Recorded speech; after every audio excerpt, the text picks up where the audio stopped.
Good evening, everyone.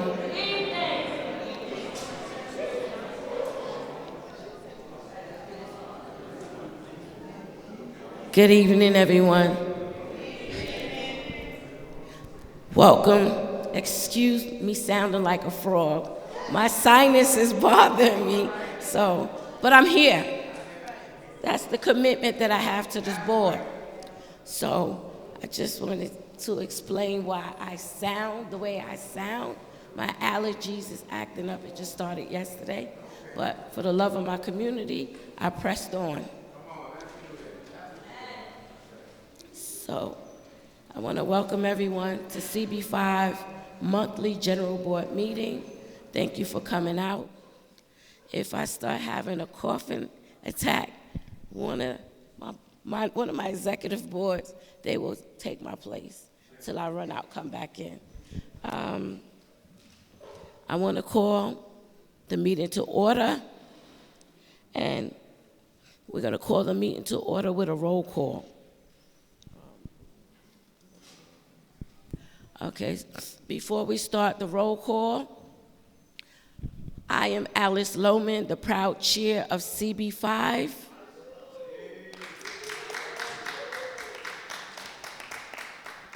To my right, I'm gonna let my compliance officer say his name and title. Wilfredo Florentino, Compliance Officer, Community Board 5.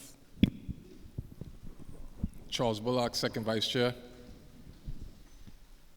Thank you. Good evening, Gina Watson, Recording Secretary. Good evening, Roe Johnson, Sergeant at Arms. Thank you. I have board members that's sitting in the crowd. Could you guys at least stand up so that the people that's visiting for the first time will know who you are?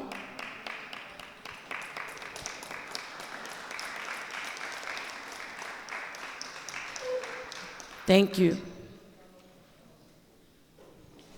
I'm going to have the compliance officer call the roll call. Thank you, Madam Chair. Hear your name, please signify by acknowledging. Alyssa Abernathy, Deborah Ack, thank you. Alfred Adams,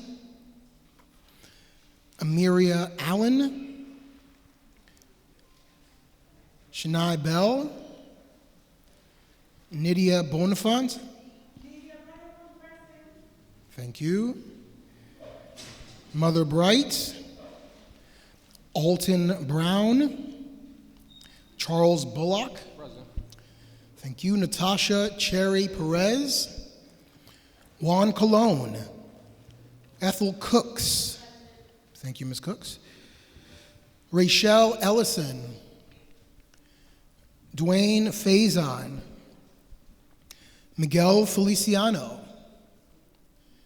Anna Fisher, thank you, Ms. Fisher. Wilfredo Florentino, present. Jessica Franco, Odessa Finn, gracias. Jabril Gaskin, Aura Goodwin, Andrea Grainville, thank you. Jimmy Giddy, Suzanne Jacobs, thank you, Ms. Jacobs. Ebony Johnson, Amia Johnson, Roe Johnson, thank you. Grace Jones Roberts, thank you. Darren Linson, Chair Lohman, Andrada Mitchell, Judith Noreen, thank you. Kelly Pierre, thank you. Evelyn, Pugh, thank you, Ms. Pugh. Alberto Ramos, let's welcome Ms. Pugh back. Alberto Ramos, Tanisha Ritter Hudson, Wilma Rivera, thank you. Abdul Sattar, Tanae Snuggs, thank you. Isaiah Thomas, Luz Torres, Thank you. Emily Walker. Monique Wallace. Gina Watson. Thank you, Ms. Watson. Hazel Worley. Thank you.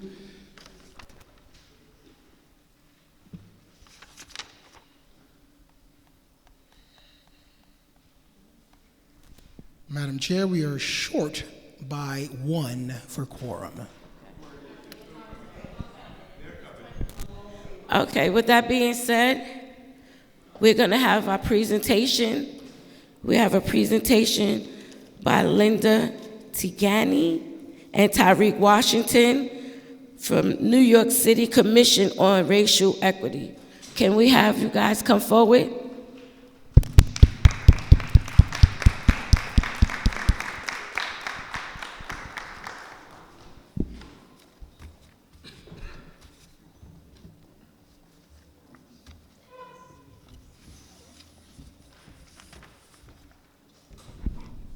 Peace, family.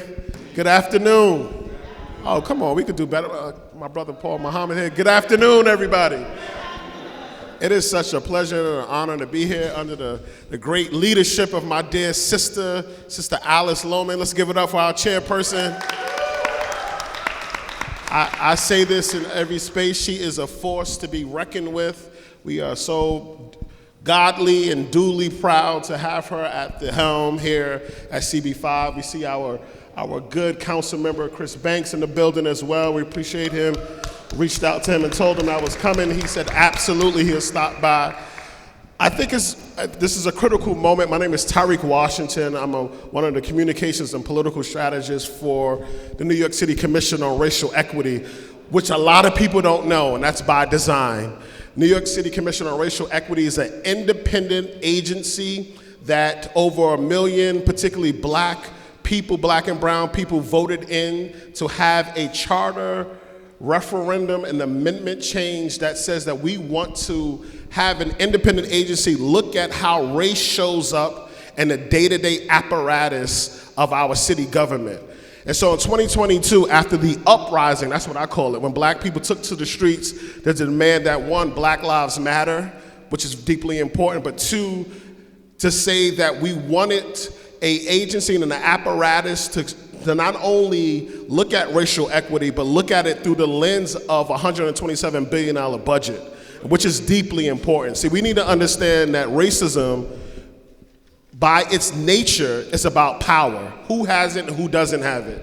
Somebody calling you the N-word, they need to get beat up, but that's not really racism. Racism is about power. And so the importance of this agency, which has been deeply suppressed due to, somebody say, the second black mayor, that's questionable, Eric Adams, had a lot to do with suppressing people's power and people's will in decision-making at the table. And so we've had the great privilege and honor to have Linda Tigani, who is the chairperson of New York City Commission on Racial Equity. Good to see my dear Sister Melinda in the building as well. It's such an honor because these are the type of the cohorts, the Sister Alice and Sister Melinda and A.T. Mitchell and various others in Operation Power took to the streets to demand that we have tangible change in our city charter. And so, as some may know, our mayor, Mayor Mondani, has released the first ever racial equity plan. And this is something that a lot of us were fighting for. And what this simply means that this plan shall be, at its current stage, is a draft. But this plan shall guide the preliminary and the executive budget. And so whether that's money that we're spending on DOT, whether that's money that we're spending on NYPD, whether that's money that we're spending in nature, that it has to be sent through or looked through the lens of a racial equity lens. And we know that black people have gotten any advances have only come by us demanding it, one, but also challenging those people in power. And so we are glad to hear to come before you guys to say that here is an opportunity to have your feet at the table to say we want to have a legal right, a legal mandate right to look at the budget and look at it through the lens of us. See, this is very historic, and this is a reason why a lot of us haven't heard about it, and this is why we are going to community boards, we're going to tenant associations, we're going block by block to make people aware of a powerful thing that's happening, that transformation that's happening in New York City, where everyday New Yorkers can now have a say over a $127 billion budget. And so I'm gonna hand the mic over to our chairperson, but I would say this. CORE has several mandates. One of them also is not only just the racial equity plan, but one of them is also the reparations mandate. Did some of us know that local law 91 and 92 was passed, that there's a reparations initiative in New York City? Okay, great. So we in like-minded people, but I know some of us don't know that. And so one of the things that CORE is actually doing is soliciting organizations and groups. And I'm not just talking about just solely non-for-profits, but regular, ordinary folks, 20 or more, to help us shape what does reparations look like. And because it's such a serious matter, we are also paying organizations and groups $17,500 to help us shape what does reparations look like. And the reason why we are incentivizing this, because we also know that a lot of us don't have the luxury to give up time off of work, time from with the kids, to be able to actually contribute to, which is by design, our liberation. But we are incentivizing this, so we are encouraging everyone. We're going to be in the back taking names and also taking feedback around what's actually happening around the racial equity plan, and hopefully signing people up around our plight and fight around the question of reparations. And so see us in the back. I'm going to turn this mic over to Linda Tajani, but I want everybody to understand this. Nobody's going to save us but ourselves. And we need to be committed to our liberation. We need to be committed to our advancement. We also need to understand that we need to put pressure on where it needs to be pressure, and that we need to stay connected to leadership. There's an inside-outside strategy, and get involved around this organizing that we're doing. Thanks so much.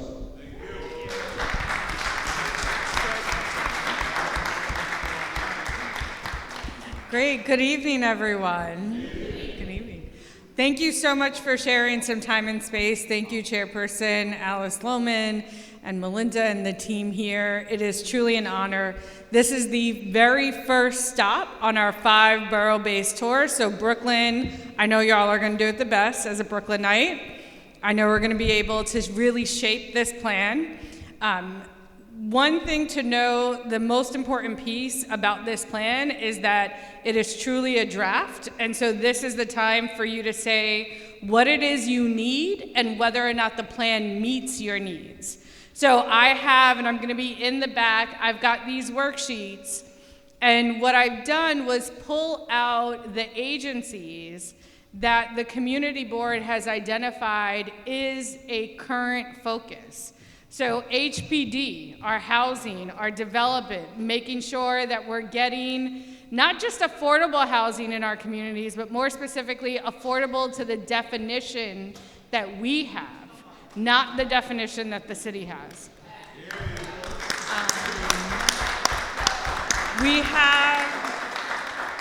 We also have Department of Sanitation, right? We should no longer be blamed for what our community looks like. Government has a responsibility to us.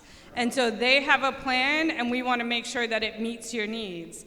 And we also have Department of Transportation, making sure that we're talking not only about our cars and our roads, but our buses and our trains. There are 45 city agencies that have plans. It is a 370-page document. That is too much for anyone to go through.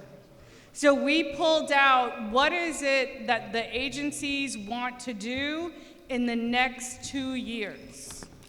What is it that you want to have happen in East New York in the next 2 years? And this will guide where we are seeing investments, and we are sending a message directly to the mayor and to city council about where you want to see your tax dollars go. The Commission on Racial Equity is the only commission in the nation with an accountability mandate. No other city is doing this work. No other state is doing this work. And so for that reason, we are here to make sure that New Yorkers show up and hold all elected leaders, from the mayor to the council to the comptroller to the public advocate, to be clear to meet your needs in this plan. I'm going to be sharing this worksheet. It also has an opportunity for you to share your email address so that you also can sign up to get updates on the reparations work, on the truth, healing, reconciliation work, and know that this racial equity plan will happen every 2 years. This is not a one-time moment. We are not seeking to shape the budget only this year. We will be doing this work every single year, and we are a permanent commission. We have made, through the voters, racial equity is the law in New York. Racial equity must guide the city budget, and there is nothing that the feds can do about that. This is our city, this is our budget, this is our money, and so we're going to be taking feedback today. I also just want to note that this work is done not just by me, but by 14 other commissioners, by a team, and our very close political and communications and engagement strategists. We would not be here today if it not for Tyreek Washington and his strategy, and it's been essential to make sure that we have community voice. We are the only commission that is both centered, required, and funded to make sure that your voices lead this work. So thank you so much, Tyreek. Thank you so much, Alice. I will be sharing these worksheets, so just put your hand up and I will come over to you, and I'll be here for a little while longer in case there are any questions. So with that being said, Linda and Tyreek came to the executive board meeting, and they shared with us a lot of information, valuable information that we did not know. I'm asking each of the co-chairs of the 8 committees that we have to take one of those questionnaires and have conversation surrounding, shaping what we want to see, what's bothering us. Like we speak about DOT all the time. They come to us, they do what they want, they don't pay us any attention. The disrespect has to stop. It's enough of us in this community to demand the respect and the input from the community. And this goes out to Keith Bray, who's the commissioner. We're calling you out. We're calling you out. Same thing with sanitation. We're calling you out. We're calling you out. Here in the Community Board 5, we fight all the time. And that's the reason why I have to say, could everybody give Roe Johnson and Derek Johnson a hand clap, because they have been, for the last 2 years, with not a dollar coming to them religiously. They're here before we are here. CB5-ENY on YouTube. They care about the community. Please, please, please follow us on Instagram, follow us on YouTube. This is a community board that fight. This is a community board that work for the people of all communities, not just East New York, Brownsville, Canarsie. We go where we're needed. We've gone to Bushwick, right, Dr. Andrada? For maternal, yes, we've been to wherever. But what is near and dear to me that we have somebody like Mr. Washington and Mr. John, I always mess your name up, I'm sorry, charge it to my head, not to my heart, that they thought enough to come to Brooklyn to explain to us, and that is not just gonna be one time, it's every 2 years. So we got a short window, we have to get busy. We got 8 committees. I expect something from each and every committee. Send it to the district office, and they're going to get it to Tyreek and Linda, okay? Is there anything else that I missed out?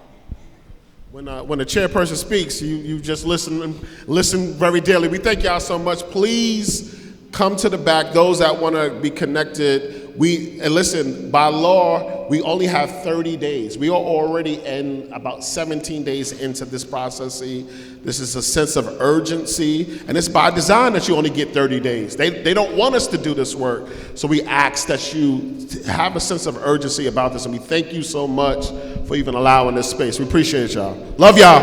Love y'all. Black power. Let's get in trouble a little bit. Black power. Thank you. Thank you, Mr. Washington and Mr. John.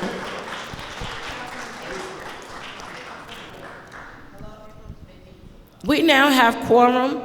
I'm going to have my compliance officer tell how many people we have now, so this way we can go into the board business.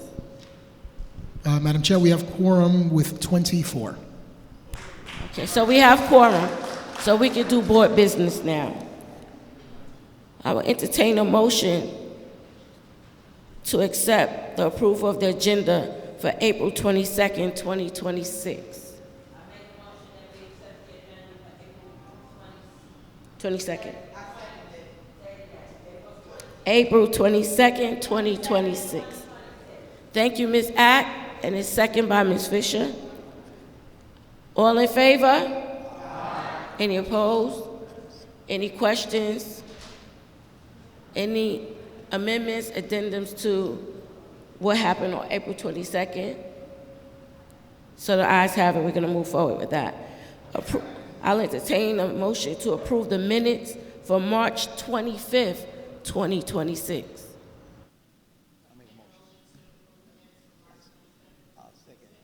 Mr. Feliciano seconded already. Thank you, Board Member Linson, but Mr. Feliciano seconded. Thank you. All in favor? Aye. Any opposed? Any questions? Ayes have it. We're going to move past that. I'm going to move our agenda a little out of order. We have our council member here, so I'm going to allow the council member to come up, and then we'll have Good Shepherd present their presentation, but I'm sure the council member will be able to speak also to what Mr. Washington and Mr. John just spoke to, along with other things. So welcome, Councilmember Chris Banks. I said Councilmember Chris Banks. Don't get in trouble now. Anyway, first of all, let me first of all say again, thank you for the amazing work that the Community Board 5 has been doing. I've been following you all on social media. Keep up the good work. Obviously, we need more followers to follow the Community Board, so we need to make sure that folks, the information is getting out there, that you're up and live on social media. I would be remiss if I didn't recognize the passing of an amazing dynamite community leader, Roderick Daly from Community Board 17. He is the chair of that community board on the other side of my district. Also today we had the opportunity to speak at the IUV construction prep graduation. There's a couple of folks who were in the room that was there today, and this was an amazing, amazing event where 21 young, middle-aged folks went through this particular program, a 12-week program, and got certified. And now this is giving them the opportunity so they can stabilize and build a career in the trades. So this is the type of workforce development which I think is important and which will stabilize our community. Also, we have a coat giveaway we've been doing throughout the district. We've been visiting a couple of NYCHA developments in the district, and we actually did a couple of collaborations with BTTM at Linden Plaza, which people know that is Noble Jew Ali, Boulevard Houses, Penn Workman Houses, Linden Houses, and Cypress Houses. So we're going to conclude that, I believe, this Saturday, where we'll be giving out some more coats at Pink Houses, Brookline Houses, and Long Island Baptist and Unity Plaza. So let me give a quick overview, too, of some of the updates on the BRC.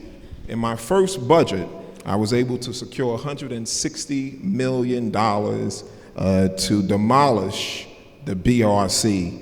And it was actually increased over the last year or so to $191 million.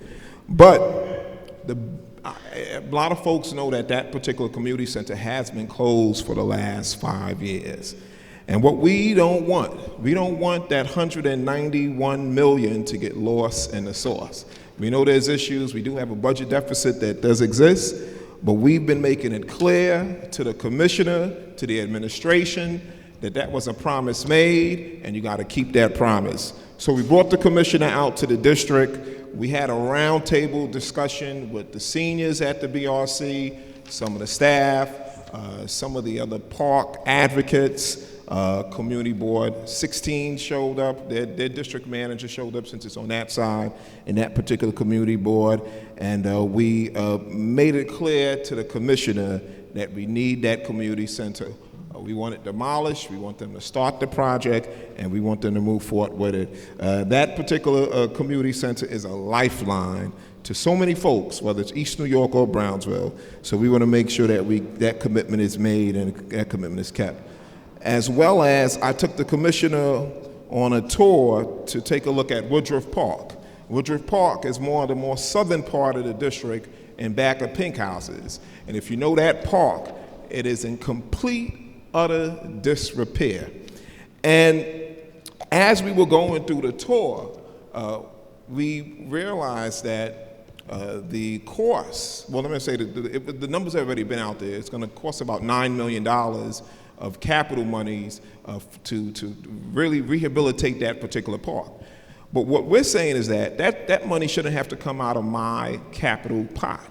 This should be an automatic. If a park hasn't been repaired in 20 or 25 years, that shouldn't have to come out the local council member's pot. The mayor should come up with the capital monies to make the capital investments in that park. So we're saying that the mayor needs to step up and provide the $9 million for Woodruff Park. And also, on the other side of the district, in East Flatbush side, we took the commissioner on a tour to what we call Railroad Park, or some people call it Ditmas Park. That park is another park that hasn't been touched in over 20 or so years. So we're calling on the mayor to step up with capital monies for that park. It's going to cost about $33 million to make the proper capital investment in that park. And as we continue to wait, the cost continues to rise. So we want them to understand that our parks matter, and we will make sure that they're going to make the proper investment in those parks. Also, too, guys, we have been dealing with some transportation issues in the district. I just want to make the community board, if you're not already aware, Pickens Avenue, Dosha Street got a new traffic light that has been approved and is coming. Warwick Street and Cozine got a new traffic light installation, has been officially scheduled. Vermont Street between New Lots and Hegeman Avenue, there was a new speed bump. And let me say this, guys, I'll be honest with you. It shouldn't take 5 years or so to get a speed bump. We're talking about this as though, we're tooting our horn, but that's just the reality. That our residents, our constituents have to wait and wait and wait for these type of requests that are being put in. So we were able to get that, and I want to also thank the advocacy of the Vermont Street Block Association. You've been committed. We stayed with you. Also the tree guards. I know folks have been reaching out to the office. We had monies where we allocated for tree guards. We have about 90 tree guards that we've allocated monies for. So if you're interested in getting a tree guard, you need to reach out to our office. They're going quick, so make sure you give a call to our office as soon as possible. Also on Euclid Avenue and Blake, behind Cypress Houses, that was another intersection where we got a lot of complaints of the speeding traffic and so on and so forth. So there's also a new traffic light that's been secured that's also going to be placed in that intersection as well. We also want to let you know, guys, that we have recurring office services, veteran services. Please come on out. That takes place every Friday That's in partnership with the VFW and New York City Department of Veteran Services from 10 a.m. to 4 p.m. Come on out. We also have a program for seniors, home repair, weatherization programming with the Parodnik Foundation at Refund from 12 p.m. to 4 p.m. Come on out. It's not taking place this Friday, but every other Friday after that. So please reach out, guys. And we had a newsletter that went out that also highlighted that information as well. I want to give you a quick update on budget. We obviously do have a seat at the table as the deputy leader of the New York City Council.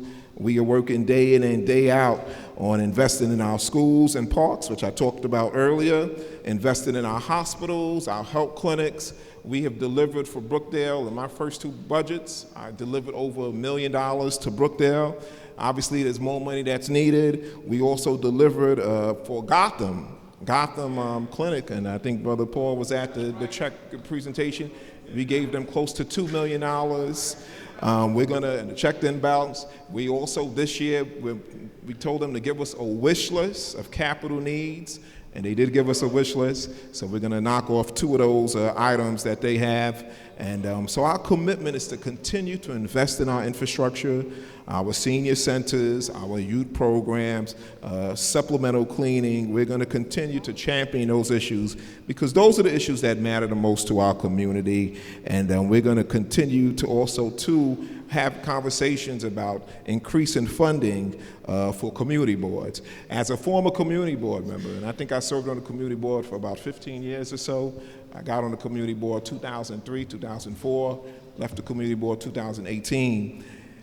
Community boards need to be enabled and supported.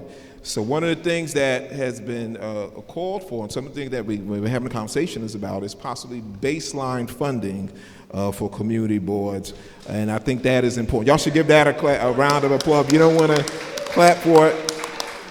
And also, there are a couple other bills that have been introduced that we actually have signed on to.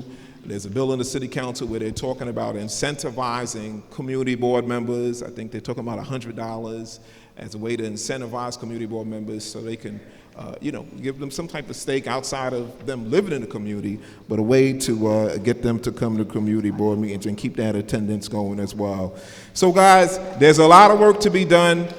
I have a seat at the table. I'm working on your behest to deliver for the district, and we look forward to continue to fight for you in the New York City Council.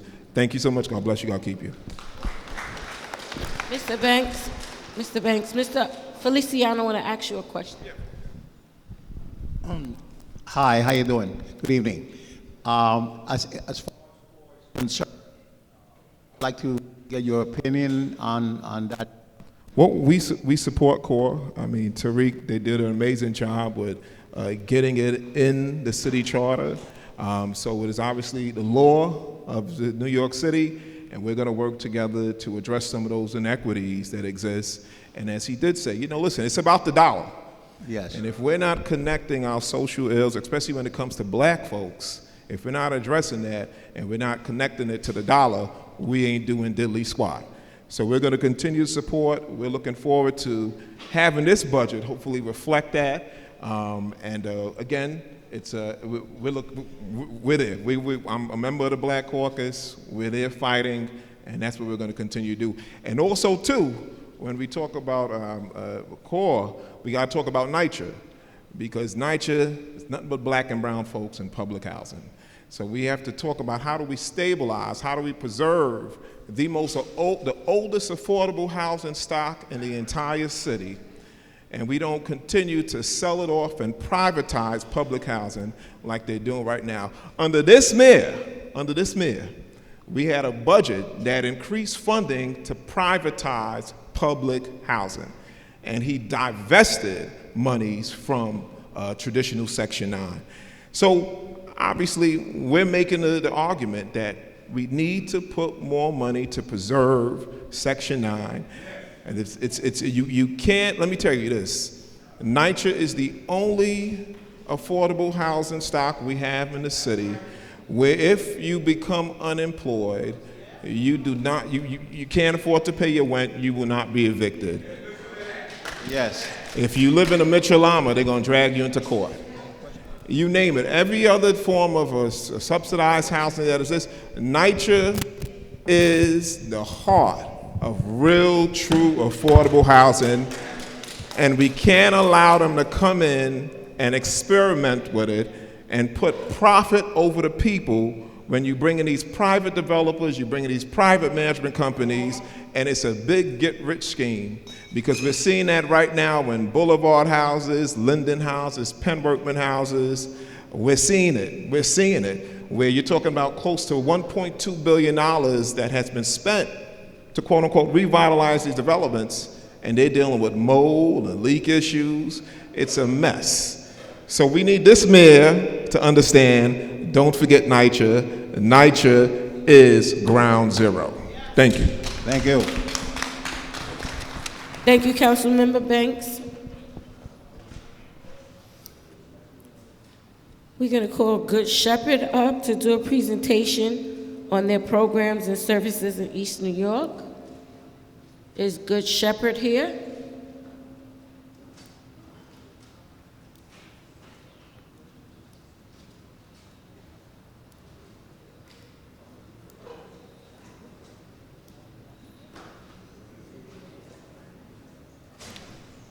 We're going to start with the community voices.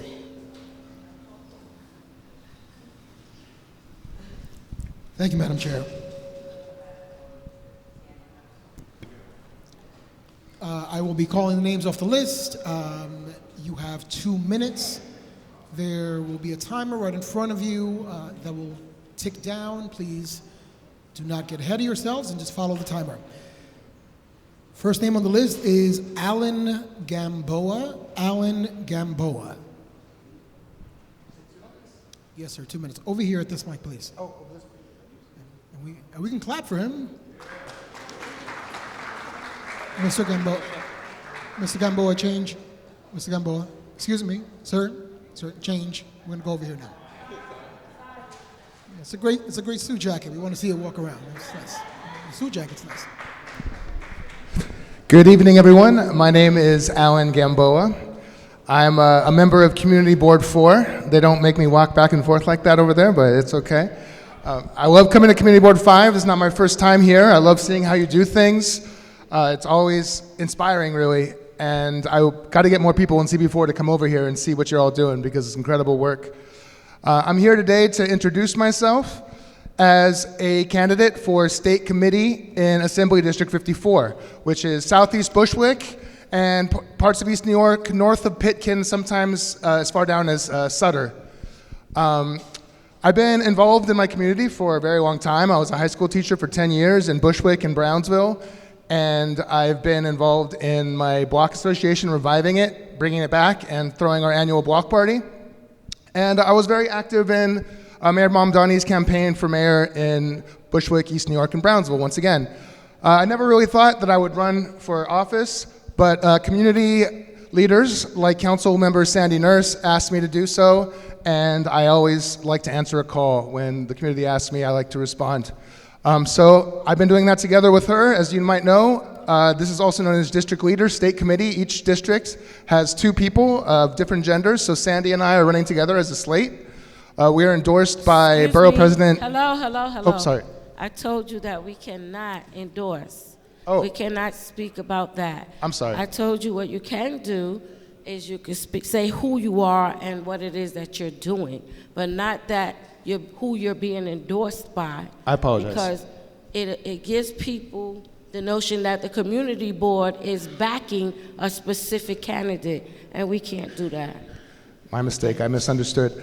Well, we are running to create a more dynamic Democratic Party, one that has greater transparency and greater connection to the community. Do I have extra time, or I'm out? Okay. We've got literature. I would love to come and meet some of you more and learn about what issues you're facing here in East New York. I apologize for overstepping. Thank you very much for your time. Next up, we have Ms. Deborah Ack. Deborah Ack. Let's welcome her.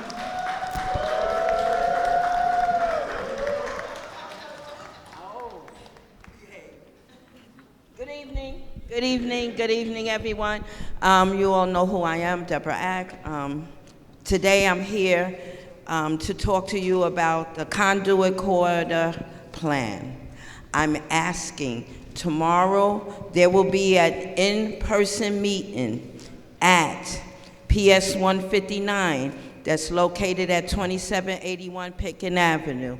I'm asking for the Brooklyn community to please go to this in-person meeting. I've been a part of what they call CAB, whatever that stands for. But anyway, I've been in the meetings, and I'm not liking what I'm hearing, how they want to redesign the corridor on the Brooklyn side. They're talking about putting housing in the medium on the corridor.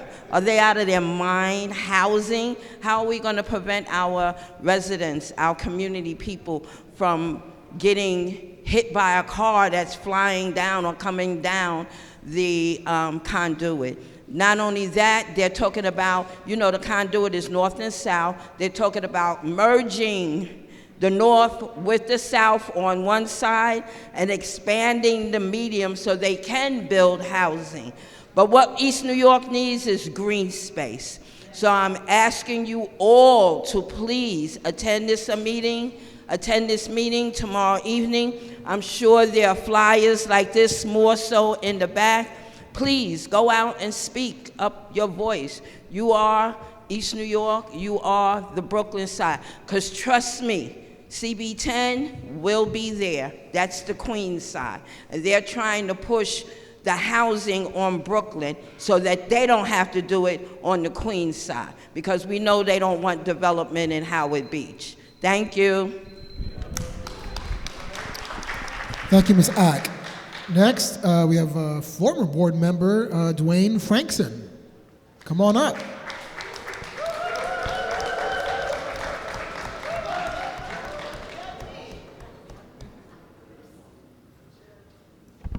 Good evening, everyone. Good evening. Good evening, Executive Board. Good evening, board members, community. Good evening, Community Board 5, the most wonderful, beautiful community board in Brooklyn. And I've been to Community Board 4. We make you walk back and forth to Community Board 5 because we care about your health. Right, so just a couple of announcements. So the New York State Unified Court System, they're hiring court officer trainees, okay? The applications are open from April 1st to May 14th. That's to take the exam. The exam's gonna be offered August 26th through October 7th, 2026. The fee waivers available for full-time college students and NYCHA residents. And in terms of minimum qualifications, you just gotta be at least 20 and a half years old, have a high school diploma, US citizenship, a New York State residence, a New York State driver's license, and eligible to register a firearm in New York State. Okay, so it's a really, really great opportunity for young people, particularly if, you know, not everyone's about college, but check it out. I think I shared the information with Community Board 5. I'll have it on my phone. So if you want to airdrop, I could do that. Last time I was here, I was really exhorting the community board to really try to make this community stronger. You know, because I believe stronger communities have fewer arrests, and I want you to put me out of business. I'm looking forward to a day when I'm going into court and they're saying, Judge, you know what, you could just go home. We don't need you. And that comes from strong communities. So another characteristic of a strong community is not just fewer arrests, but also high voter participation. You heard that the chairwoman speak about the disrespect has to stop. Okay, if you want the disrespect to stop, more people voting stops the disrespect. Okay, so let's increase voter registration. There are a couple events coming up. One in September is National Voter Registration Day and National Voter Registration Week. National Women's Equality Voting Day for Equal Rights is August 26th. Let's use those days to talk about voter registration and get the numbers up. Thank you. Sorry for running over my time. Thank you so much, Judge. Next is Maria Willis. Maria Willis.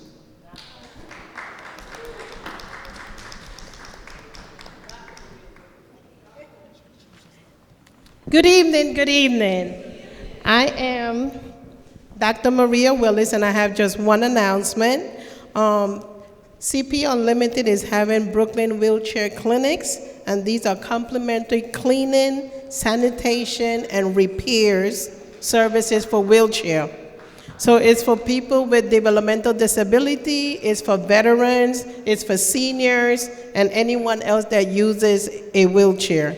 Transportation is available if you cannot get there, and it's on May 9th at 921 East New York Avenue from 10 a.m. to 4 p.m. You must RSVP, and there is a QR code. The flyer look like this, and the flyers are on the back table. Thank you. 921 East New York Avenue. No walkers, just wheelchairs.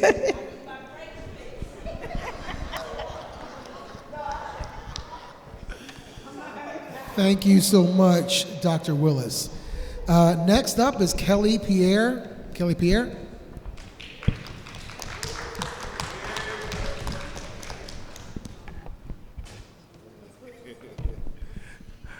All right, so my name is Kelly Pierre, founder of All Access Golf. I am a DOE vendor, so if you're interested in having me provide golf programming in your school, please come talk to me after. This Friday we have the Golf Griot, which is an oral history project of All Access Golf, chronicling the lives of golfers of the African diaspora.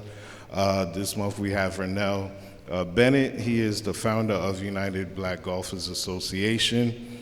He was a New York State committee member for Queens. He has awarded many scholarships to high school students entering college. We will be having him at the Brownsville Heritage House this Friday. Doors open up at 6:30. The address is 581 Mother Gaston Boulevard. Also, to stay up to date by following All Access Golf on IG, LinkedIn, and YouTube. And sign up for our emails by visiting our website, www.allaccessgolfllc.com.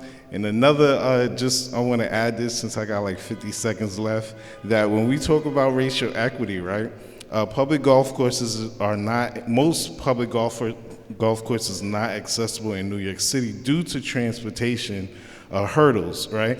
Golf was left out of the conversation during the Civil Rights era because they thought it was too big of a hill to climb. This was also during the Caucasian-only clause that lasted for almost 30 years and ended in 1961. And also, when we talk about racial equity, we do have to include golf in the conversation. So thank you.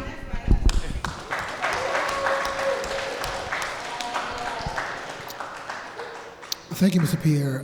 Next, we have someone from Hex Soup Labs. Is that Jay Field?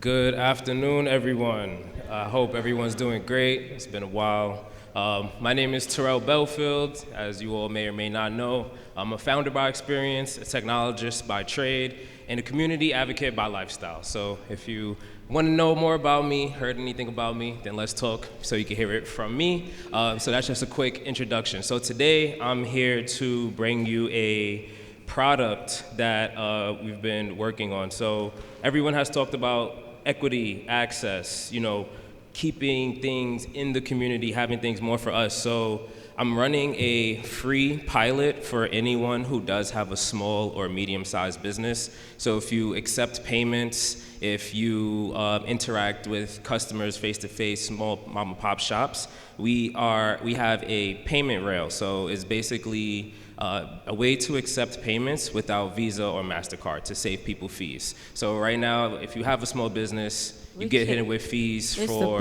just... We can't do that. No? It's a product. No, you could talk to them afterwards, but not All the whole right, thing. so if anybody is interested or runs a small mom-and-pop shop and would like to explore this free trial, I have a demo, I have additional information for you, so reach out to me in the back and I can shoot it to you. Thank you. Thank you. Next, we have Odessa Finn.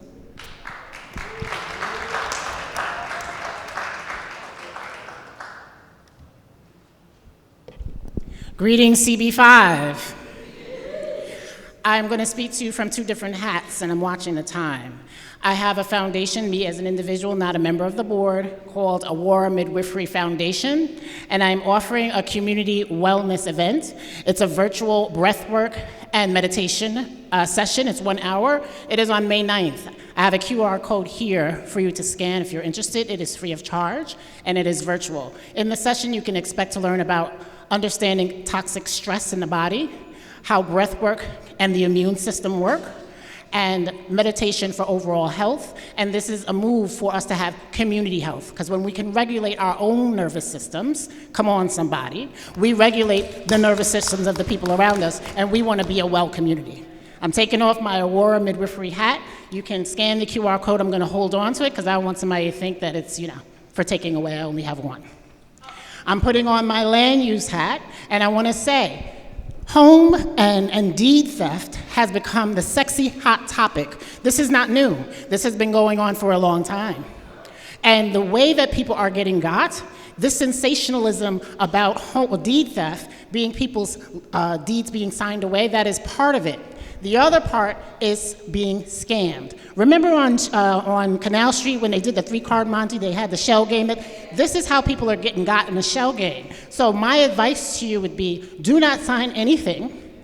Have a lawyer. People sometimes find themselves in very desperate situations, and I get it. We are not very well resourced, so we can't just get a lawyer on the fly. I am sending out some information to the district office for you all to have credible resources, free resources to share in your community and your network for lawyers and organizations that can help you if you find yourself in a situation of foreclosure or something like this. Do not get caught in the scam that is deed theft.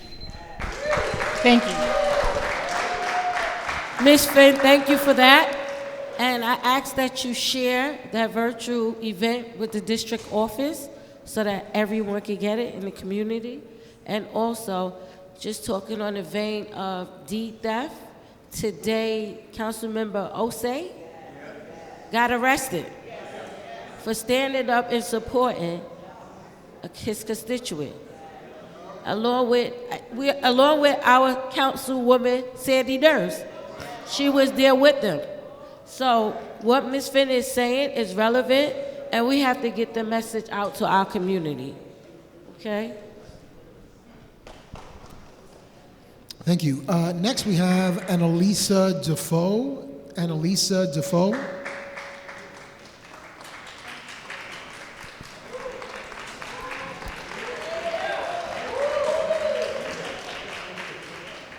Thank you for that pleasant, warm, and greet and welcome, whatever. My name is Annalisa Defoe. I'm loving the energy about talking about equity, and one of the things that I'm bringing to the table is a free virtual financial literacy workshop this Saturday. It's going to teach you all how to look at the markets and be able to read charts and understand exactly where stocks are going to go, where they can go, and all those other things. So I'm keeping it nice and quick. It's from 2 to 4 o'clock. This is the flyer. You can find more of them on the table in the back. And really, this is going to turn into a networking event.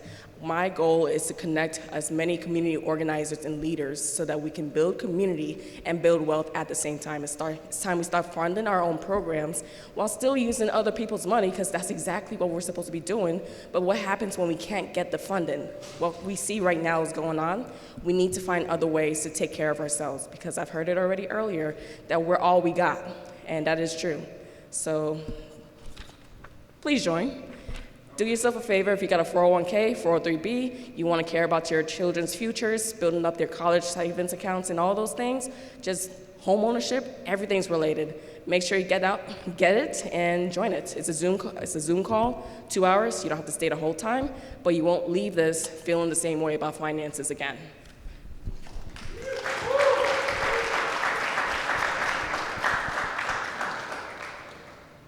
Annalisa, can you give the executive book flyer? Can I have that one? Thank you. Appreciate you. Thank you. Next we have Dr. Judith. Dr. Judith, come on up.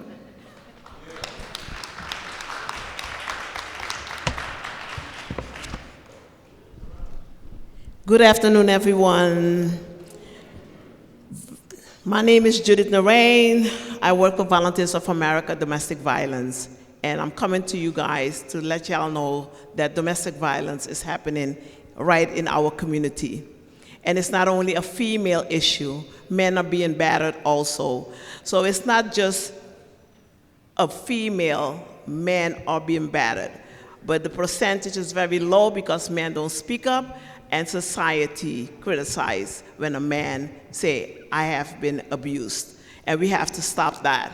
We have to embrace and help each other, because if we listen to the news, we have so many deaths that happen due to domestic violence. Those are conversations we need to start having on our dining room table with our children also, because teens are being abused and they think that's love. It's not. So we have to educate our children.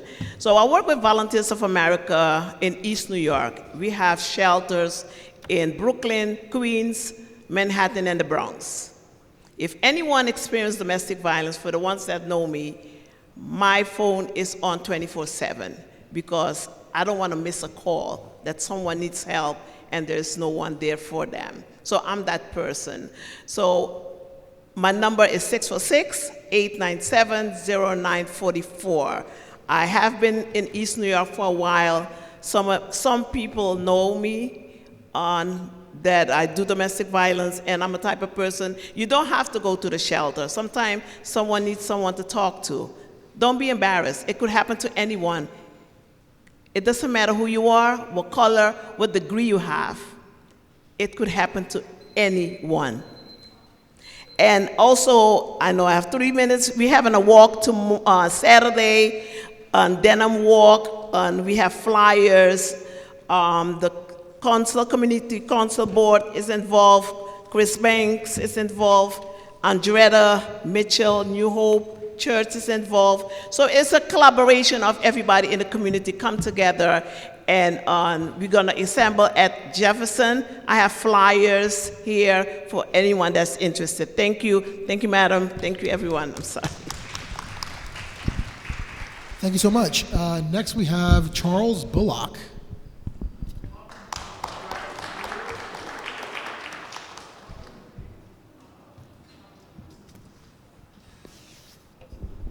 Good evening, brothers and sisters. My name is Charles Bullock. I'm the second vice chairman. I'm a 21-year carpenter certified shop steward. I've been in the game for a while, and I'm also CEO of Shades of the Trades Mentorship and Leadership. The goal with Shades of the Trades Mentorship and Leadership is to basically connect the community to union opportunities.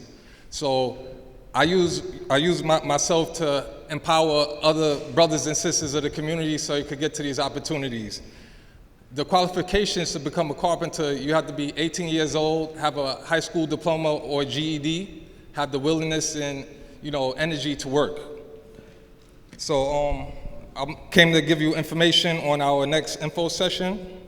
That is Wednesday, May 13th. Y'all could take a pen and write this down and share the information with anyone who needs the opportunity. So it's on Wednesday, May 13th from 9 a.m. to 10 a.m. The address is 395 Hudson Street, and this is in Manhattan. So I advise anyone who's going to this info session to get there at least an hour to 2 hours before time so you can secure a spot. There's also a pre-apprenticeship called Building Works. I have a success story. We have a board member, Ethel Cooks, her grandson. He completed the Building Works program, and he's already trying to remodel the whole house. So that's one success story, and I have one more success story. I have a friend. He was incarcerated 5 years ago in Virginia. He gave me a call. He was released due to COVID. I was in Vegas at the time for delegate training because I also held a hat as a delegate and a trustee for the union. I spoke to someone in DC and I was able to get him a union job. But to finish up that story, he called me last week, and he's only a fourth-year apprentice. He got a job as an assistant superintendent.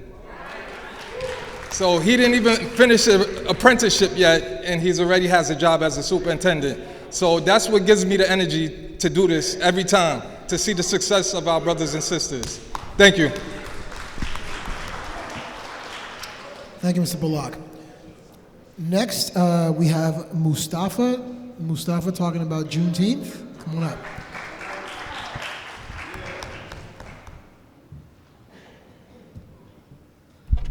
How's it going, CB5? Good evening. I'm Mustafa. I'm a community organizer with the Ocean Hill Brownsville Freedom Center. But what I need help with right now is I need you guys to remind me what comes before June 20th. And what is June 19th?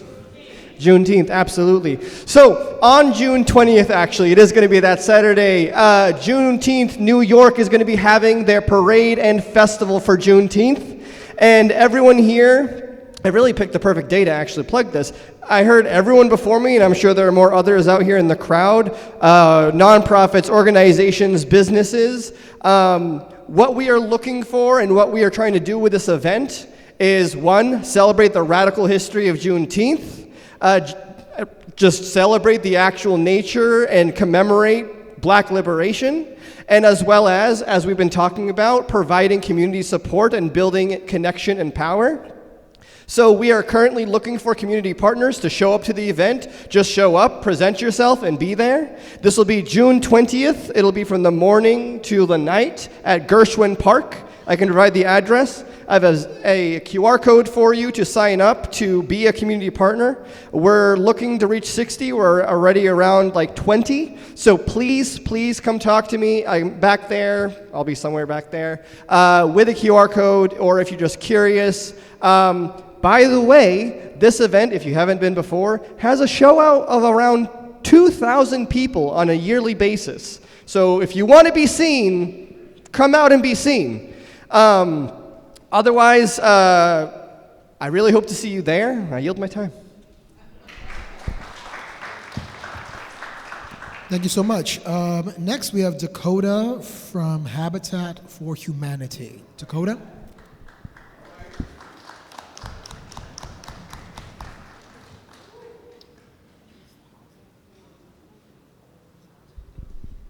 Good evening, everyone. My name is Dakota. I'm here with my colleague Shmaya. We're here representing Habitat for Humanity, New York City, and Westchester County. Great to be back. Thank you so much for having us again. The last time we were here was last fall, and it was part of the ULERP process for a affordable homeownership development project called Constellation. This is a scattered site across 8 vacant city-owned lots right now across central Brooklyn.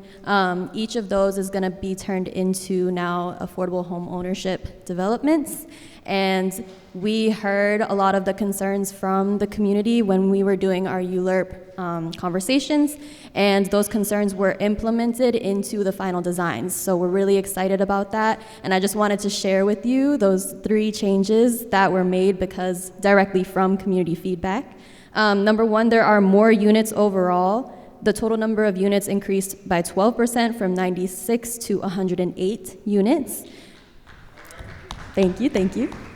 There are more family-sized units. This was really important from community. There are 9 more 3-bedroom units across the entire portfolio of the buildings. And then lastly, there is deeper affordability. So 75% of the units will now be available to applicants making 60% AMI, and then the remaining 25% will be affordable to applicants making 70% AMI. So we just wanted to come back and share that. I also want to introduce my colleague Shemaya, who's going to talk about our latest initiative. Thank you.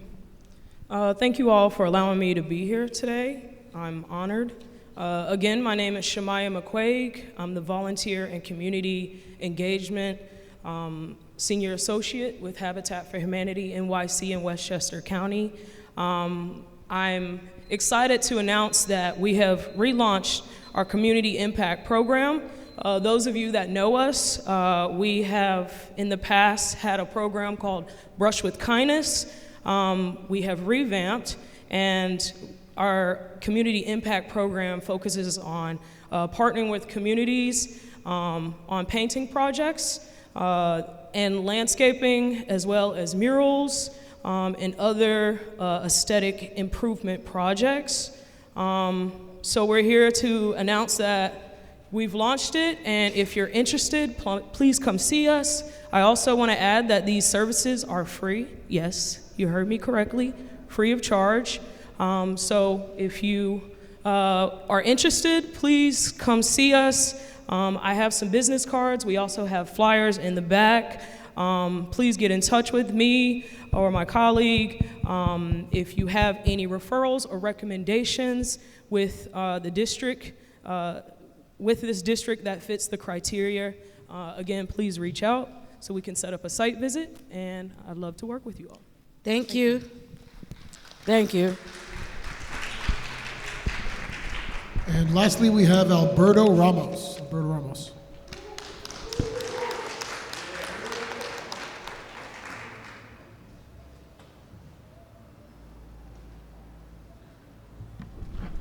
Okay, good evening. Good evening. I'm going to keep it short. Today, I'm giving away for ladies the new Lumi deodorant. It's a new partnership that we have. So see me in the back tonight. You get your free ladies deodorant, okay? Thank you. What's the scent? What's the scent, Mr. Ramos? Mr. Ramos, what's the scent?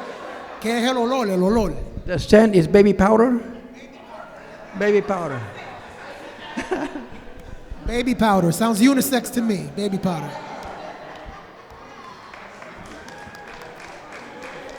Thank you for your donation to the entire community. Okay, not women, men also. Thank you for the entire community.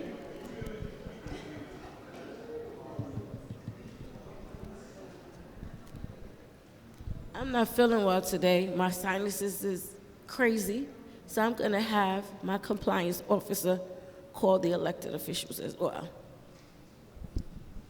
Thank you, Madam Chair. First on the list is Karen Davis from Senator Roxanne Prasad's office. Let's welcome her up.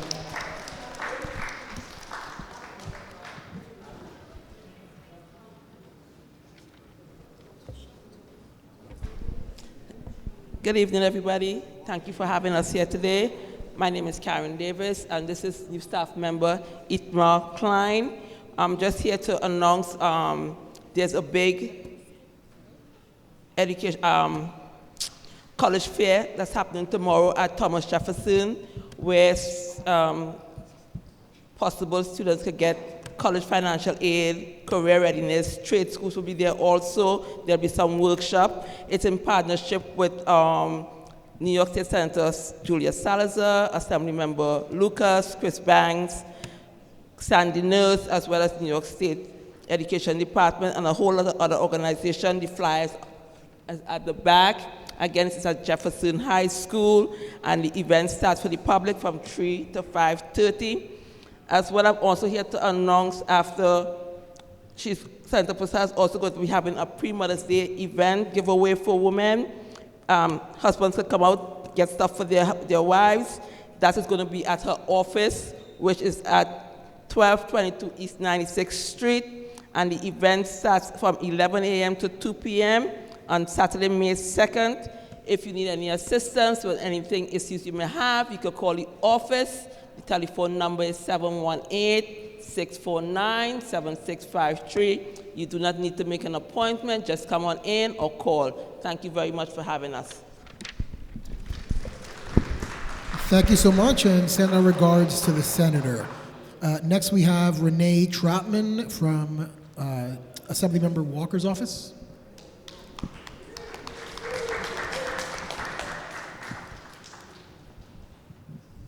Good evening, CB5 family. So the Assemblywoman, of course, is in Albany.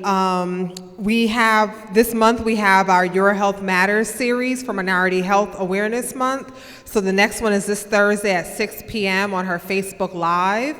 The topic is going to be colon cancer awareness, which is the 4th most common type of cancer, the 2nd most deadliest amongst which disproportionately affects the Black community, and both men and women can get it. So tune in this Thursday. It's at The Real Latrice Walker on Facebook. Every 3rd Saturday, we have our 3rd Saturday Advisory Board meeting in our office. Our address is 400 Rockaway Avenue, 2nd floor. We're doing a prom attire giveaway, which is going to be Saturday, May 23rd, noon to 4. The address for that is 592 Rockaway Avenue. And, oh man, the state budget, they're still working on it. It was due on April 1st. However, they just passed the 6th extender this week. The main contentions on that currently is lowering the auto insurance, climate policy, and the Tier 6 pension reforms are the main things that's holding up the budget at this moment.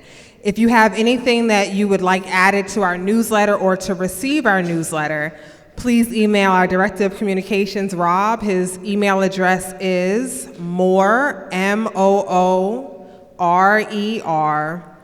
at nyassembly.gov. As always, our number is 718-342-1256. Thank you. Thank you so much. Please send our regards to the Assembly member. Next, we have Marquise Edie from Brooklyn Borough President Antonio Reynoso's office. Good evening. All I have is 2 announcements. Thank you to all who came out last week to State of the Borough, and good luck to all the borough applicants.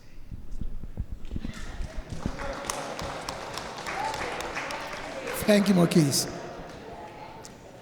Next is Ryan Hickey from Councilmember Sandy Nurse's office.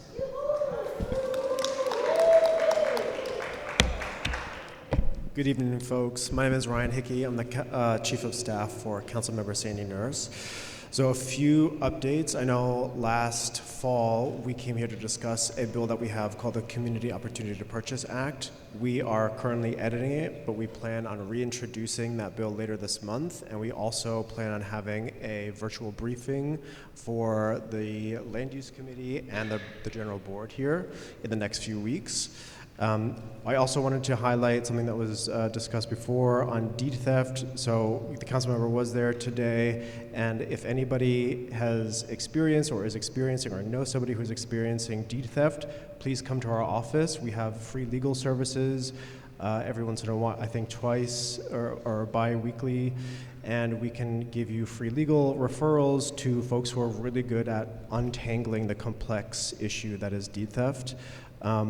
I also want to mention something that was mentioned before about the community board's social media account. I mean, I saw the Highland Boulevard social media hearing, and that was very, very good and heated. I will say we encourage folks to reach out to us. We're taking meetings for folks who are concerned about this development. As far as I know, as of a few days ago, it has not even been filed yet, and once it is filed, it goes through the public ULURP and public review process, which takes many, many months. But we are, open to hearing what folks think. We've had one briefing on it, but that's about it. And in terms of the most immediate announcements, this Friday, EDC, the Economic Development Corporation of New York City, is having a visioning workshop outside of Broadway Junction around the public plaza and streetscape design. So as part of the $500 million investment at Broadway Junction to make it ADA compliant, they are also going to be turning the police transit station into a public plaza, along with the vacant, or I would say underutilized MTA lot diagonal on Van Sinderen.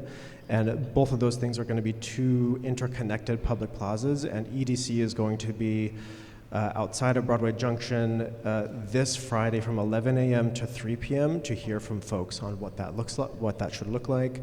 And the last thing, I'm going to be leaving these flyers up at the back. We are having a job fair on May 16th at the Riseboro Youth Center at 1474 Gates. MTA is going to be there. I know we've had a lot of problems with MTA not boosting their hiring numbers, their local hiring numbers for the ADA work that they're doing. MTA is going to be there, their general contractor is going to be there, and we have a lot of trades that are going to be there as well. So that's going to be May 16th at 1474 Gates Avenue, and I will be leaving these flyers up at the back. Thank you for your time. Ryan? Brother Paul had his hand up. He want to ask a question.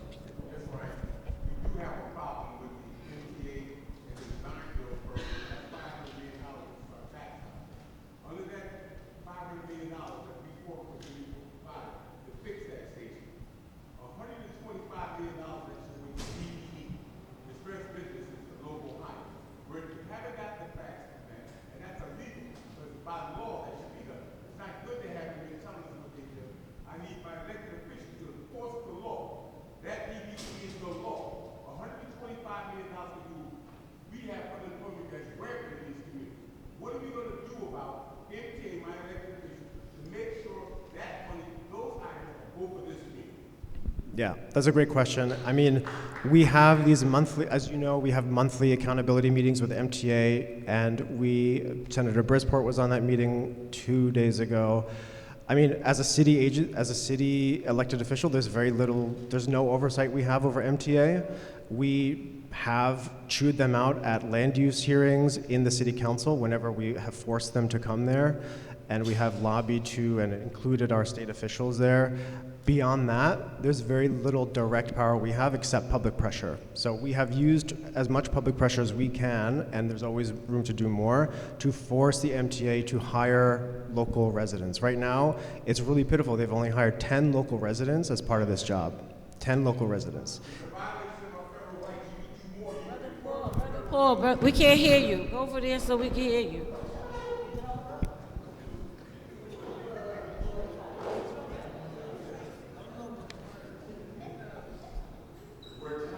Passing the ball. You're city council representative, state, city, and federal. Stop acting like you don't represent the same people. If they're violating our federal rights, it's your duty, your office, to report them on it. Call this. Who's your congressman in your district? Speaker Jeffries. Then you should be in touch with her. They're violating the rights of these people. That's our money. DBE is a federal law. I don't want to hear about MTA, what they're doing, you pleading them. Stop making it look like you're not powerful enough to champion us. We elected Chris, we elected Sandy. We need you to stand for our rights. $125 million. I got 40% unemployment between 18 and 45 in this district. I want to hear that. And I've been talking to you about this for over a year, to watch the design build firm in MTA. Now we're here, jobs are gone, and my people still don't have the jobs. That's unsatisfactory. Thank you, Brother Paul. I hear you. I'll relay this to the council member. Thank you, Ryan. Next, we have Anthony Duran from the Public Advocate's Office. Come on up.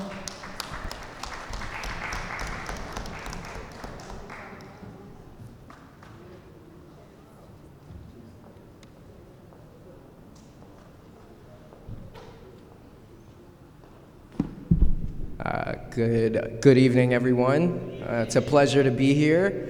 You guys, I will say, I get nervous speaking, but here, this environment, CP5, you guys are amazing. I feel pretty comfortable in here, and I'm glad you guys are challenging certain things. That's the whole point of having discourse like this. So, nothing personal. I understand that there's a lot at stake. So, I just want to bring up, and I'm glad you brought that up, and a couple of other people brought this up, but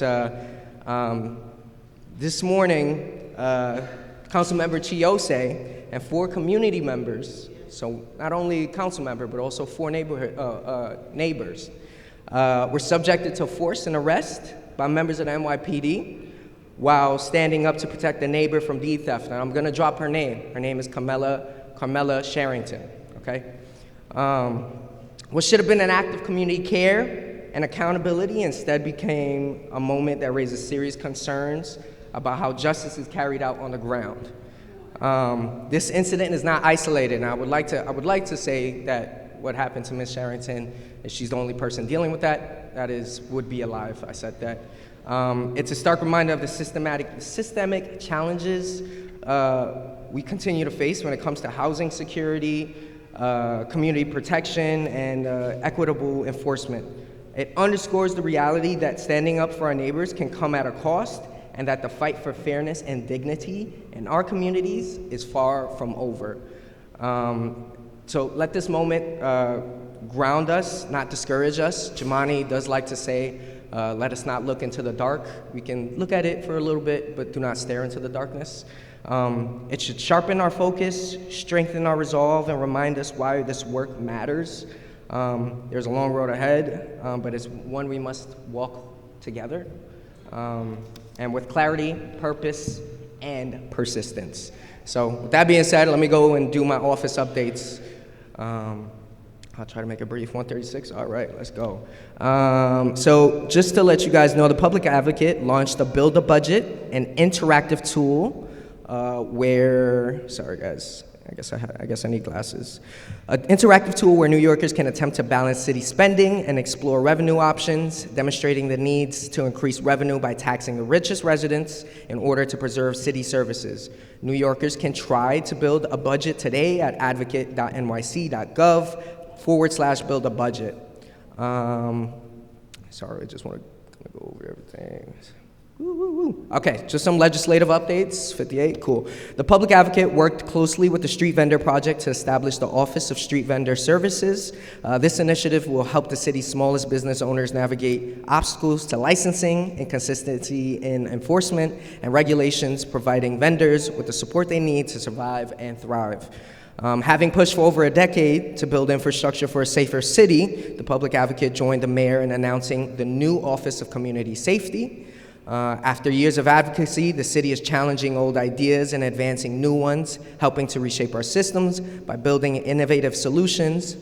By doing so, our city can create real community safety going forward. Yes, also this, I'll bring this up, this is new. As baseball season begins, our office has released a suite of 16 steps to reduce potential harms of gambling in a new report titled Play It Safe. With legalized sports betting and 3 new casinos, we have to be able to both welcome the economic benefits and acknowledge the harms. So I'll leave you guys right there and there. If you guys want to get in contact with me, first of all, my name is Anthony Duran. I'm the Community Affairs Advocate for the Borough of Brooklyn. I know that this is my first time here. There is only one person per borough, so I'm kind of spread thin. But I wanted to be intentional with at least introducing myself today. And if you guys need my info, I'm going to leave my number now. Okay, 646-899-2675. 646-899-2675. That is my work cell. And then my email is aduran, A-D-U-R-A-N, Duran, at advocate.nyc.gov.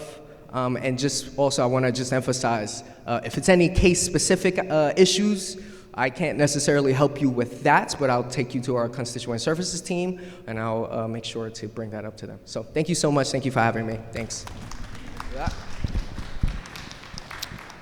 Lastly, we have J.D. Thompson from the Speaker's Office.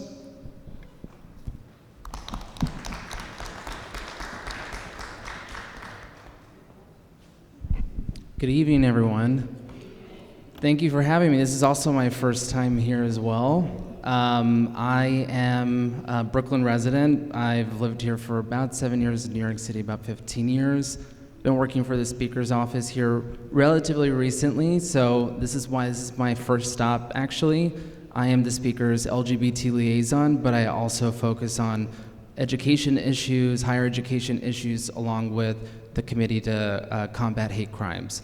But if there are any other issues, even if they're not in my remit, I am happy to help direct you to a liaison that is under those issues that can help. I can also give you my work email as well. It's JD Thompson, THOMPSON, at council.nyc.gov. Please catch me before you leave if you'd like a card. I have no updates to share, but I will be happy to come back at any moment in time to share any sort of updates that might come up, or if you have any questions for the speaker, always happy to stop by as well. I live in Crown Heights myself, so not that far. Thank you.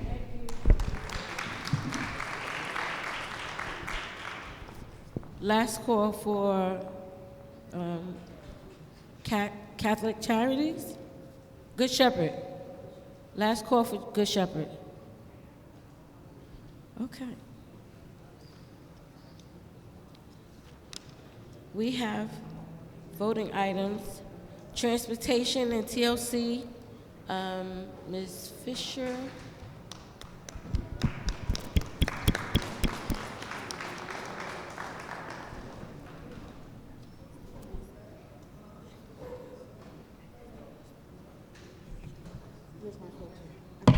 Hello, good evening. My name is Anna Fisher. I'm the co-chair. My co-chair one is around here somewhere, but we'll proceed.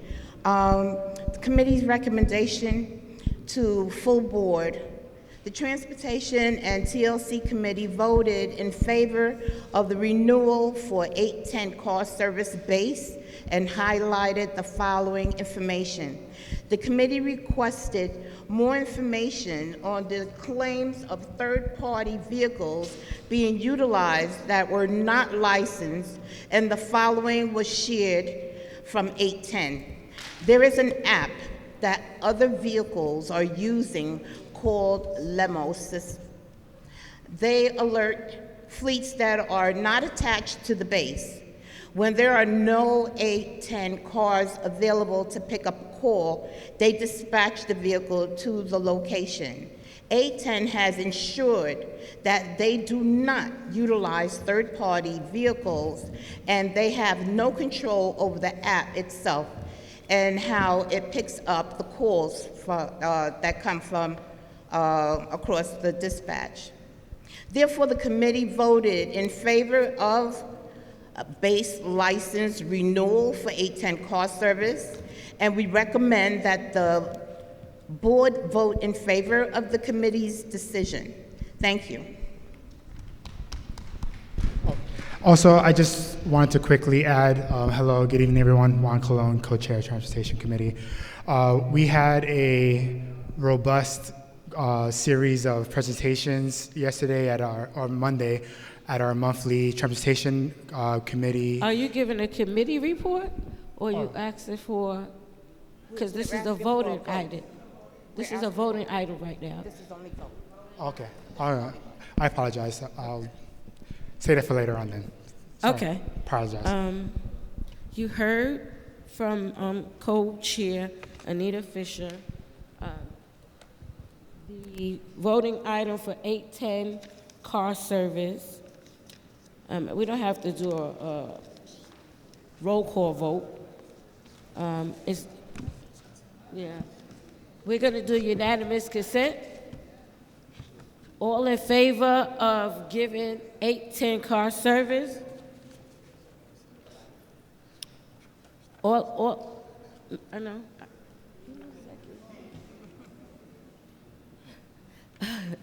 I know I'm a little sick, but give me a second. Ms. Fisher, I'll entertain from the crowd a motion to entertain the recommendation from the Transportation TLC to approve the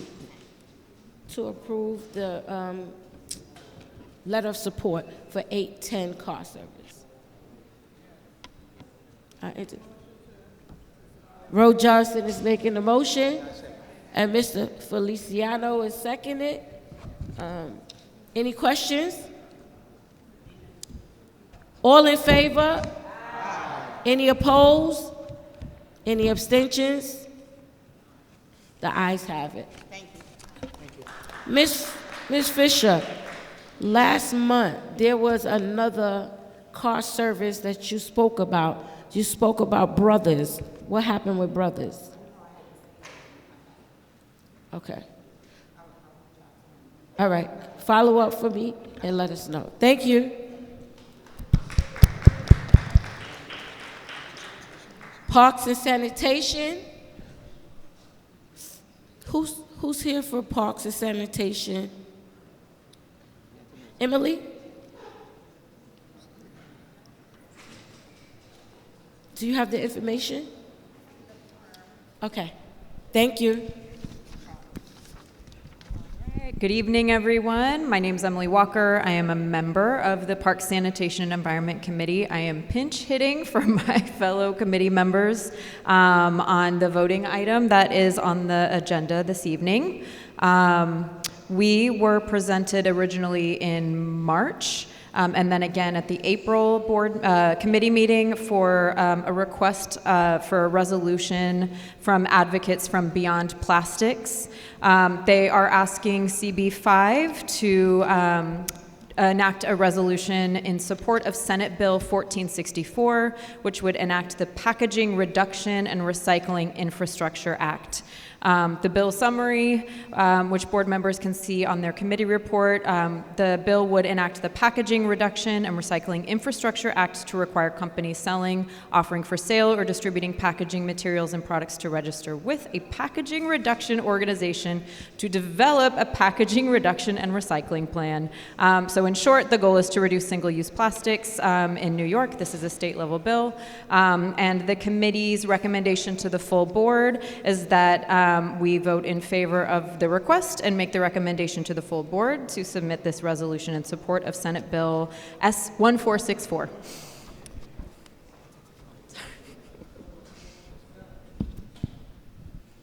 So, I entertain a motion to I entertain a motion for the recommendation of the Senate Bill S1464. Anybody? Who's making the motion? Lou's making the motion. Isaiah, you second it? Okay. Any questions? Any questions? Ms. Ack?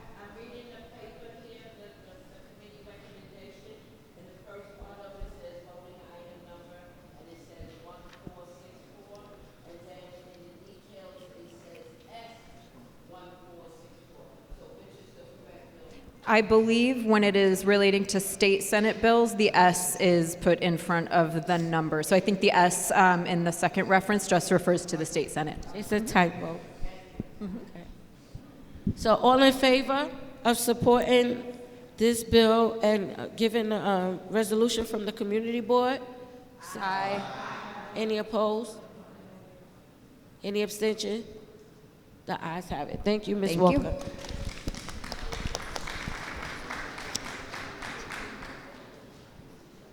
Public safety and quality of life.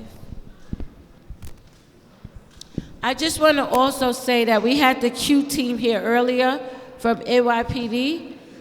Maybe something happened and they had to leave out, but they definitely was in attendance. So I just want everybody to know the Q team was here on behalf of Deputy Inspector Hines. Good evening one more time. My name is Alberto Ramos, co-chair of Public Safety and Quality of Life. Good evening, everybody. This is Nydia Bonifon. Welcome, everyone. Co-chair as well. And we had a meeting on April 13.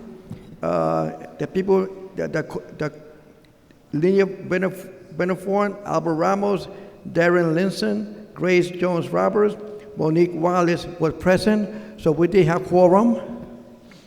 The Public Safety and Quality of Life Committee makes a recommendation for a resolution to support the following.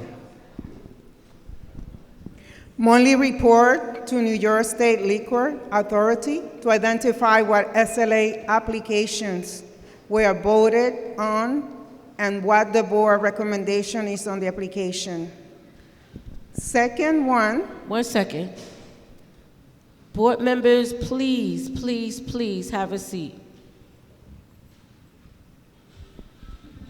I mean, everybody is doing their own thing. I think it's a little bit disrespectful when business is going on and you guys are sidebars and doing other things. Let's just get through board business and then you can speak to whoever you need to speak to and get their information, but it's a little disruptive. Thank you.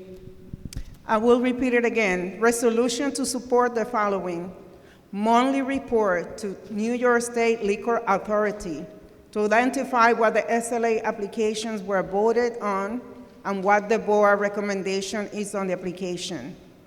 Second one, report to the New York State liquor license when a CB5 had no SLA applications. To ensure that the SLA is aware of those applicants who may be attempting to bypass the municipality process of review. Thank you. Any questions? No, one second. This is a resolution that the committee is asking the board to support.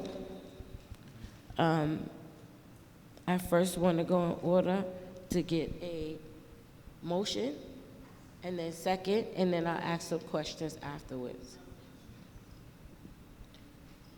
Who makes the motion?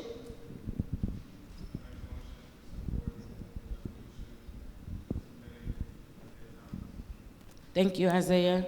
Who seconds it? Thank you, Ms. Fisher.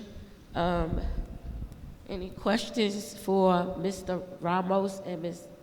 Bonifant? Ms. Act and then Ms. Worley.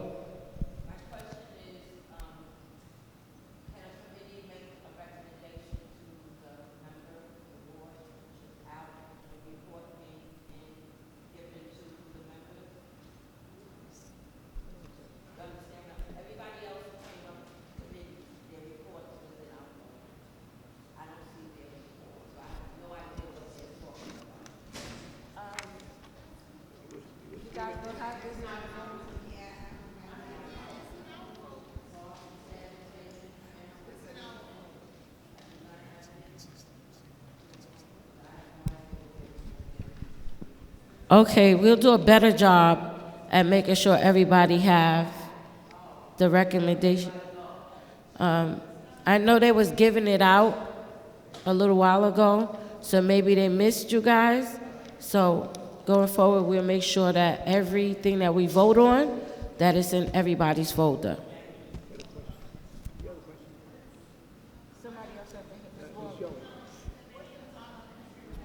Can you, wait, order, Ms. Jones, Ms. Worley. State Liquor Authority. Ms. Jones. Can you go up here so we can hear you?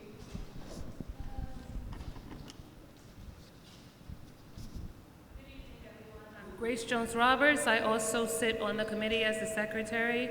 I'm sorry the minutes were not, and the report was not included. It was submitted. Sometimes things happen. I will say that there is a history behind this resolution, and the history is involving the fact that there are establishments in our district, in our community, that bypass the community board when they're submitting applications. This is very detrimental to the community because these establishments are not giving us a voice in them renewing their licenses and applying for overnight permits that go on until 8 o'clock the next morning. There's issues with parking, violence, shootings, killings. All these kind of things happen in our community, and we don't have a voice in saying that, yes, we're recommending them to actually have the license or renewing the license or having this overnight permit in our own communities. We're not getting a voice because they're bypassing us. They're submitting their applications directly to the precinct or directly to the SLA, and we have no voice in this. And this is not what the process is supposed to be about. And this is why this resolution is coming about, because it's so much angst and anxiety and the overall feeling that us committee members in the public safety and quality of life are sitting here chasing our tails. We can't advocate for anyone in the community if we don't know that they're applying. They're just not coming to the committee, they're not coming to the board, and they're just bypassing us completely. Thank you, Ms. Jones. Okay? Thank you.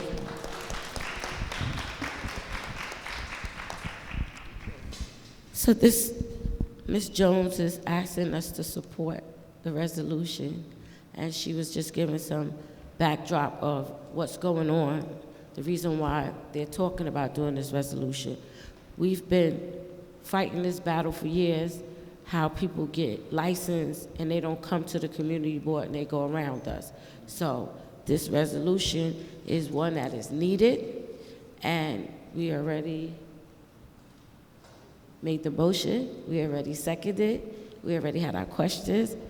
All in favor of supporting this resolution? Aye. Any opposed? Any abstentions? Thank you. Thank you, thank you. Okay, we rolling. Committee reports. Any committees have reports? Ms. Finn.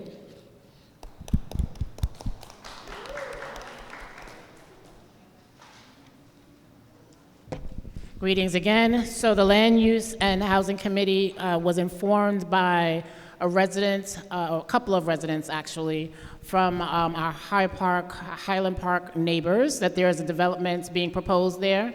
I want to shout out those community members for being diligent about informing the community board. That project has not been certified. It's nowhere in the process. It's just in the conversation phases. But as a result of that, we were able to go and stand with them and hear their concerns about this development that is being proposed in their community. So just a heads up that we will be having that developer come before the community board, the land use committee, and then ultimately the community board to discuss that project. Again, it is something that does not fit the fabric of our current community. It does not fit into anything that this community wants. So this is just giving everyone the heads up that we will be in for a fight. Thank you. Thank you, thank you. Any other committee reports? Mr. Colon.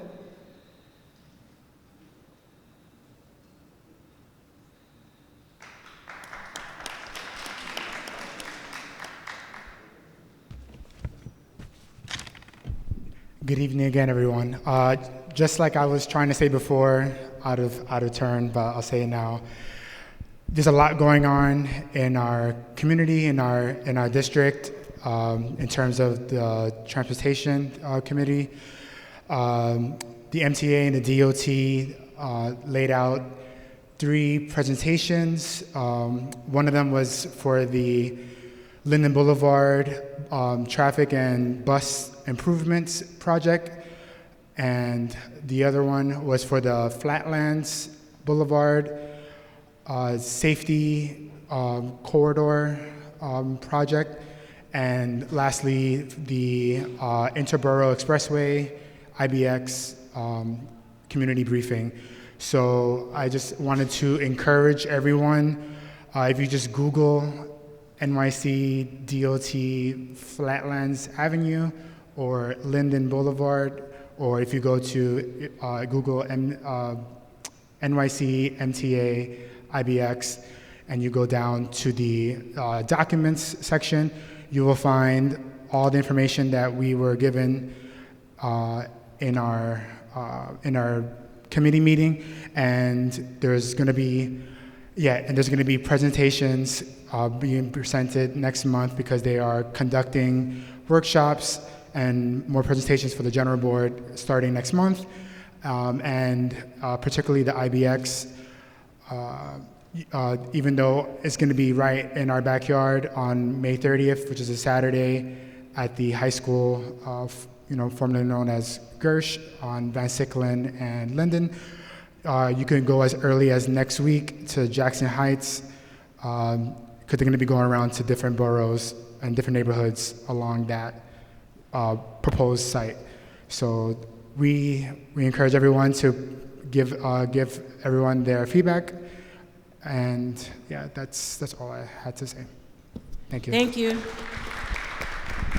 Any other committee members? Committee reports.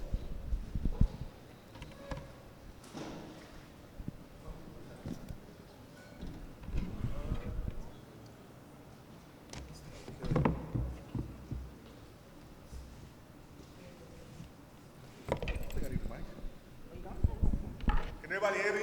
Yeah. Okay, cool. Yeah, I need the mic. Yeah. Okay, sure. Yeah, for sure. No worries. All right, so I'll talk in a softer tone. So I'm Jimmy, co-chair of the Cannabis Management Review Committee. I'm here with my co-chair. My name is Monique Wallace. Good evening, everyone. All right. Well, yeah, word. Good evening, everyone. So in our last meeting, the committee, we discussed the development of a potential working title cannabis 101 community education event. Tentative date is June 27th. We're gonna catch folks after Juneteenth and right before that 4th of July weekend. It's still a working day. We're still working out a lot of the kinks. However, some of the highlights, right? So the proposed format is going to be conference style. We really want it to be super engaging. We want it to be something that community folks actually take something from, learn something from it, and connect with folks, with different stakeholders, all a part of what makes cannabis. So cannabis agencies, some folks who are actually retailing. We have our legal entities or our enforcement entities that are a part of this. So we want to connect with all stakeholders and have a really good conversation regarding what the ever-evolving nature of cannabis looks like, especially what it looks like within our communities.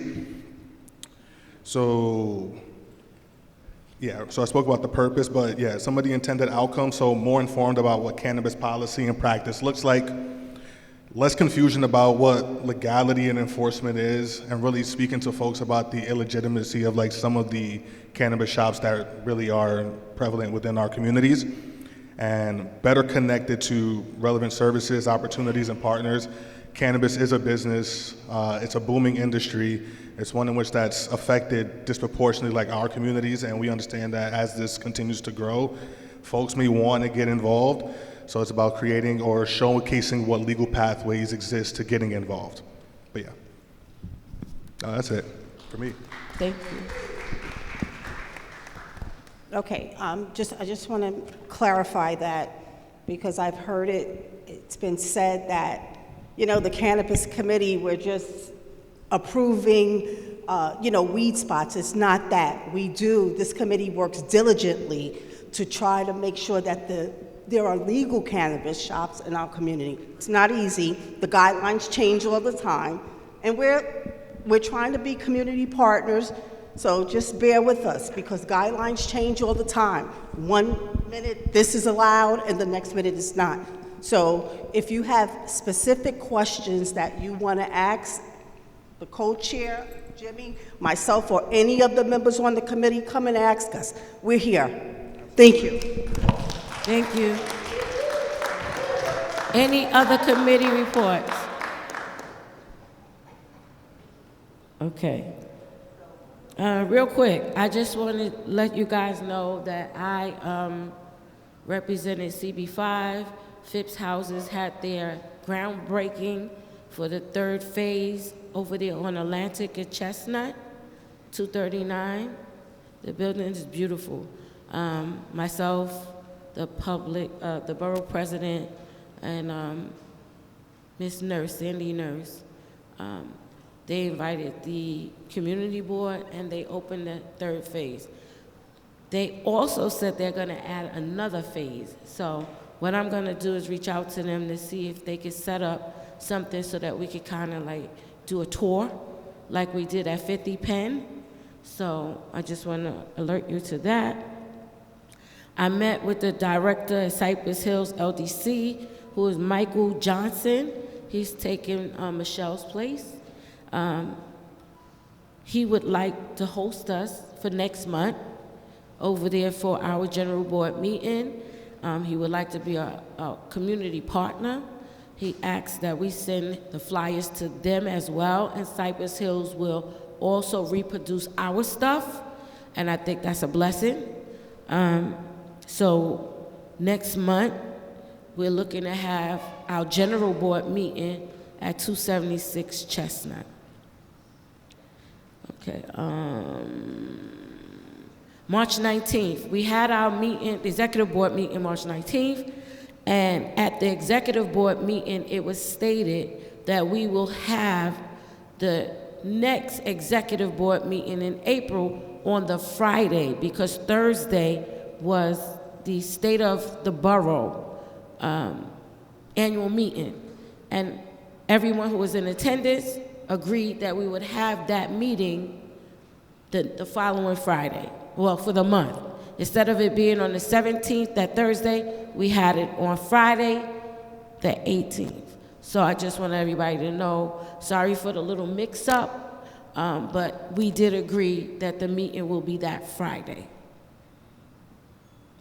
We voted off 3 people, and I'm gonna be asking the district office to give a list again, because we gotta clean some more house, because people think it's a joke. They're still not coming to meetings, and it's not fair that we're here. We're all volunteers. Nobody in here gets paid, well, not, the board members don't get paid. We are all volunteers, and I think we need to send a message. Either you're gonna be on the board and do your civic duty, or you're not. So we're gonna be doing another round. And the last thing I wanna say is, co-chairs, if you're not coming to your meetings, coming to these executive board meetings, when we do the reappointment, you may be switched. You may be switched. There's no permanency here, especially if you're not coming. It's not fair. So I just want to say that so that people don't say, oh, the chair never said anything about what she's going to do. As a co-chair, you have a responsibility, which is you have to lead by example. And if you're not going to lead by example, move out the way and let somebody who's willing to lead or willing to learn sit in that position. So don't take it personal. You know, it's board business that got to be done. And you're not going to play 1 foot in, 1 foot out, 1 foot in, 1 foot out. Either you all in or you're not. Okay? Any old business? Any new business? I entertain a motion to adjourn. Thank you, everybody. Good night. God bless.